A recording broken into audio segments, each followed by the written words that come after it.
Hello dearies, welcome to another episode of the Transcendent channel. This is where you find reliable, authentic, inspiring and life transformative messages for life. Today, we want to talk about an important subject and I believe you are going to love it. Cooking worth 10 talents. Cooking worth 10 talents. If I'm not afraid, I would say anyone who cooks and cooks well is multi-talented and more useful than one who learns any other profession or trade. Every professional or expert needs the expertise of a good cook to be at maximum efficiency. Without the services of one who cooks well, their appetite is improperly trained and develops a taste for anything below the belt.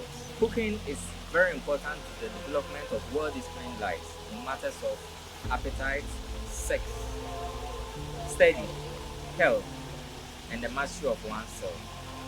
Cooking is no mean science that all women should learn, and it should be taught in such a way as to benefit the poorer classes. To make food appetizing and at the same time simple and nourishing requires skill, which can be done. Councils on Diets and Food, paragraph 257.3. Thanks for watching and stay tuned.